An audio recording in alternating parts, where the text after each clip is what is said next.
കാണുന്നത് ഒരു കല്യാണ പന്തലാണെന്ന് വിശ്വസിക്കും. നിങ്ങൾ വിശ്വസിക്കണം. കഴിഞ്ഞ ദിവസം കേരളം കണ്ട ഏറ്റവും വലിയൊരു കല്യാണം നടന്നു. അത്രയും രാജകീയ കല്യാണം. ആരതാ പറഞ്ഞിട്ട് ഞാൻ താമരശ്ശേരി നോളജ് സിറ്റിന്റെ അകത്തൊരു 1.5 കല്യാണം കൂടാണ് രാജകീയ കല്യാണം. അമ്മാതിരി കല്യാണം. താമരശ്ശേരിക്ക് അടുത്തുള്ള നോളജ് സിറ്റിന്റെ അകത്ത പരിപാടികൾ നടക്കുന്നത്. കേരളത്തിൽ രാഷ്ട്രീയത്തിൽ അതുപോലെ കച്ചവടത്തിലൊക്കെ പ്രമുഖമായ വ്യക്തികളും എല്ലാ ആൾക്കാരും ഉണ്ടോ. വമ്പൻ പരിപാടി ശരിക്കും ഞെട്ടിത്തരിച്ചു. കല്യാണം ആരതാ കേരളത്തിലും കർണാടകയിലും പുറമെ നമ്മളെ ഇന്തോനേഷ്യ, മലേഷ്യ, പിന്നെ സൗദിയിൽ, ഒമാനിലൊക്കെ മൈനിങ്, കൺസ്ട്രക്ഷൻ, ടൂറിസത്തിലൊക്കെ ഒരുപാട് ബിസിനസ് ഇല്ല. ആനപ്പാറ ഗ്രൂപ്പ് ഓഫ് കമ്പനീസിന്റെ ഇസ്മായിൽ ഖാന്റെ മോന്റെ കല്യാണം കൂടാണ് നബീലിന്റെ കല്യാണം. വമ്പൻ പരിപാടിയാണ്. ഫുഡിന് മുമ്പ് നമുക്ക് ഡെക്കറേഷൻ ഒന്ന് കാണിക്കുക.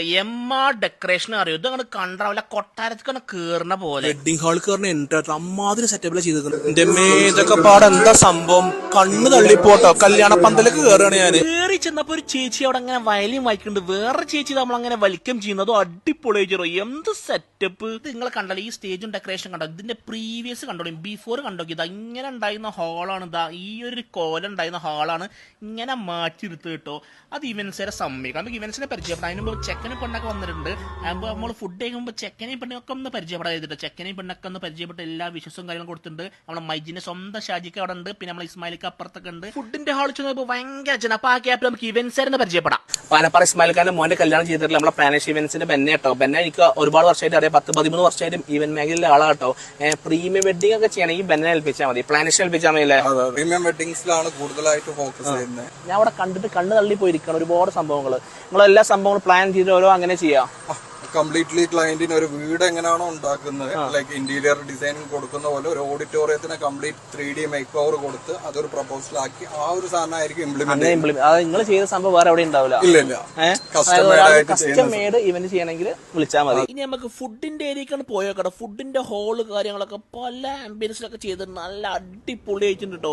സാലഡും ഫ്രൂട്ട്സും ഒക്കെ ഉണ്ടല്ലോ, അടിപൊളി. എന്തായി കാണും, ഫ്രൂട്ട്സും സാലഡിന്റെ കൗണ്ടറാണ്. എന്തൊക്കെ സംഭവം. ഇതൊന്നും അല്ല കേട്ടോ, കുറച്ച് എക്സോട്ടിക് ഫ്രൂട്ട്സ് വേറെ ഉണ്ടായി കാണിച്ചു തരാം. ഇതിന്റെ ആംബിയൻസ് ഉണ്ടോ, ഫ്ലവറും ഇതൊക്കെ പടം വെച്ചിട്ട് അത്രയും ലക്ഷറി. 5 സ്റ്റാർ ഹോട്ടലിനേക്കാളും ലക്ഷറി ആട്ടോ ഇവിടെ. ആനപ്പാറ ഇസ്മായിൽ ഖാന്റെ മോന്റെ കല്യാണം ഞെട്ടിച്ചിട്ടോ. ഇവിടെ എക്സോട്ടിക് ഫ്രൂട്ട്സ്, പല വെറൈറ്റീസ് ഇമ്പോർട്ട് ചെയ്ത സംഭവം അതൊക്കെ ഉണ്ട് ഇവിടെ. ഫുഡ് സെറ്റ് ചെയ്ത് നമ്മുടെ സ്വന്തം പാലസ് കിച്ചൺ ആട്ടോ. കേരളത്തിൽ കസ്റ്റമൈസ്ഡ് മെനുവിലൊക്കെ ഫുഡ് സെറ്റ് ചെയ്യണമെങ്കിൽ അത് പാലസ് കിച്ചൺ തന്നെ. ബുഫേന്റെ പാത്രമൊക്കെ അറേഞ്ച് ചെയ്തോ. ഫുള്ള് വെറൈറ്റി പാത്രം, വേറെ ഒരു കാറ്ററിംഗിൽ കാണാത്ത കുറെ പാത്രങ്ങൾ കേട്ടോ. ലക്ഷറി കല്യാണം നടത്തണമെങ്കിൽ അത് പാലസ് കിച്ചൺ തന്നെ കേട്ടോ. ഞാൻ ഒരുപാട് അറ്റൻഡ് ചെയ്തിട്ടുണ്ട്, നിങ്ങൾക്ക് അറിയാലോ. എന്നാ ഫുഡ് അവിടെ തുടങ്ങിയല്ലേ. ചെമ്മീൻ സ്റ്റഫ് ചെയ്ത് ഇടിയപ്പം, പൊറോട്ട നെയ്പ്പത്തിൽ ബ്രെഡുകൾ, അങ്ങനെ അപ്പം. പിന്നെ ഈ കാണുന്ന ബീഫ് കോക്കനട്ട് ഉറും, ചിക്കന്റെ പല ഗ്രേവി, പിന്നെ ഫിഷ് കൊറിയാണ്ടർ കറി. ഇതൊരു വെറൈറ്റി തോന്നിയത് പറഞ്ഞുതരാം. പിന്നെ മട്ടൻ ബിരിയാണി വേറെ ലെവൽ പാലസിന്റെ എപ്പോഴും. പിന്നെ ഹൈദരാബാദി ചിക്കൻ ബിരിയാണി, പിന്നെ കുറെ കബാബുകൾ കാര്യങ്ങൾ അത്. പിന്നെ മീനൊക്കെ പല വിധത്തിൽ ഇങ്ങനെ പൊരിച്ച് കുന്നോളം അങ്ങനെ കൂട്ടിയിട്ട് സാലഡ്സ് അങ്ങനെ അത് വേറെ. പിന്നെ ഡിസേർട്ടുകൾ നോർത്ത് ഇന്ത്യൻ എല്ലാ സംഭവം ഉണ്ട് കേട്ടോ. പിന്നെ മട്ടൻ ഷീ കബാബ് ആദ്യം എനിക്ക് ഇങ്ങനെ പ്ലേറ്റിൽ കൊടുക്കുന്നത്. അപ്പൊ അതും എല്ലാം നുള്ളി അങ്ങോട്ട് കഴിച്ചു മക്കളെ, വേറെ ലെവൽ. ഫുള്ള് ആടിനെ ഇവിടെ ഉറക്കി കിടത്തിയിട്ടുണ്ട്. മസാലയിൽ അകത്ത് റൈസൊക്കെ സ്റ്റഫ് ചെയ്തിട്ടുണ്ടോ. ഇതൊക്കെ എന്താ ചെയ്യാൻ എനിക്കറിയില്ല. അപ്പുറത്ത് ആടിനെ കടത്തി വെച്ചിട്ട് ഇവിടെ തൂക്കി വെച്ചിട്ട്. പിന്നെ ഇമ്പോർട്ട് ചെയ്ത ചീസ് വീൽ, അതിലിങ്ങനെ പാസ്ത കുക്ക് ചെയ്ത് കൊടുക്കുക ലൈവായിട്ട്. ചെമ്മീൻ അങ്ങോട്ട് ഇടിയപ്പത്തേക്ക് സ്റ്റഫ് ചെയ്ത് മസാല വെറുതെ അങ്ങനെ സാൻഡ്വിച്ച് ചെയ്യുന്ന പോലെ അങ്ങോട്ട് കഴിക്കാം. പാലസ് കിച്ചന്റെ മട്ടൻ ബിരിയാണി, ആ എല്ലുമ പറ്റി പിടിച്ച കഷ്ണത, ആ ഒരു നല്ലി. ഇതിൽ മരുന്ന് വേറെ എന്താ വേണ്ടത്, മസ്റ്റ് ട്രൈ. മട്ടൻ ബിരിയാണിയിലെ മട്ടനൊക്കെ ഉണ്ടല്ലോ, സ്പോഞ്ചൊക്കെ തൊടുന്ന പോലെ അങ്ങനെ അങ്ങോട്ട് പോകും മക്കളെ. അതും ആ ഒരു നമ്മളെ ബീട്രൂട്ടിന്റെ അച്ചാറും അവിടെ കൂട്ടി അങ്ങനെ പിടിച്ചു. ലൈറ്റിന്റെ ചെറിയ കമ്മിയുണ്ട്, പക്ഷെ നിങ്ങളെ മട്ടങ്ങനെ നെക്കിയത് കണ്ടില്ലേ, അമ്മ സോഫ്റ്റാ. പാലസ് കിച്ചന്റെ ഫിഷ് തവൻ അങ്ങടെ തൊട്ടാണ്ടല്ലോ, അങ്ങനെ പോര് അമ്മാതിരി ഫിഷ്. ചൂടോടുക്കല്ല ഫിഷ് തവ. ഒരു ഉപദേശം തരട്ടെ, ഒരുപാട് ഐറ്റംസിലെ കല്യാണത്തിൽ ഓരോരോ സാധനം കുറച്ചെടുക്കണ്ട. കുറച്ച് മെയിൻ സാധനങ്ങൾ എടുത്തിട്ട് ഫയർ നിറക്കുക. അതാണ് എനിക്ക് പറയാനുള്ളത്. മീൻ താവ കണ്ടല്ലോ, വേണ്ടോളം എടുത്തോളേ.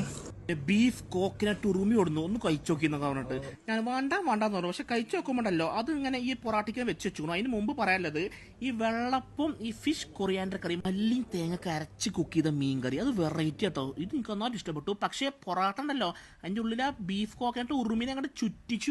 ഉറുമി അങ്ങോട്ട് ചുറ്റി. ആ ബീഫ് കോക്കനട്ട് ഉറുമിനെയാണ് പൊറാട്ടിയിൽ അങ്ങോട്ട് ചുറ്റി. ഉറുമിനെ ഞാൻ അങ്ങോട്ട് ചുറ്റിയിട്ട് തേങ്ങ കൊത്തുണ്ട്, അടിപൊളി, മസ്റ്റ് ട്രൈ. ഗുലാബ് ജാമുനൊക്കെ എന്നെ നോക്കി ഇങ്ങനെ ചിരിക്കുണ്ടായിരുന്നു. പക്ഷെ ഞാൻ ചെന്നില്ല, ഞാൻ മീനൊക്കെ തന്ന് പള്ള ഫുള്ളാക്കി. ഇറങ്ങാൻ നേരത്തെ അവിടെ ഒരു കേക്ക് കട്ടിങ് ഉണ്ട്, അതും കണ്ടു, അജാതി ഒരു കേക്ക്. അപ്പൊ കല്യാണം കണ്ട് പൊടി പൊടിച്ചു. കേരളം കണ്ട ഞെട്ടിച്ച കല്യാണമായിട്ട് അമ്മാതിരി സെറ്റപ്പ്. ആനപ്പാറ ഇസ്മായിൽ ഖാന്റെ മോന്റെ കല്യാണം, നബീലിന്റെ കല്യാണം. കണ്ടോ ബഗ്ഗി ഇങ്ങനെ പോണുണ്ടോ? ഫുഡ് കഴിച്ചോലെ നേരെ പാർക്കിംഗ് എത്തിച്ചാൽ ബഗ്ഗി വരേണ്ട അത്രയും സർവീസാണ് ഇവിടെ. അപ്പോൾ നമ്മൾ കഴിഞ്ഞു, പരിപാടി കഴിഞ്ഞു. വയറ്റിൽ 3 കിലോ മീൻ ഉണ്ടെന്ന് പറഞ്ഞുകൊണ്ട് കാണാം അടുത്ത പരിപാടിക്ക്. See U.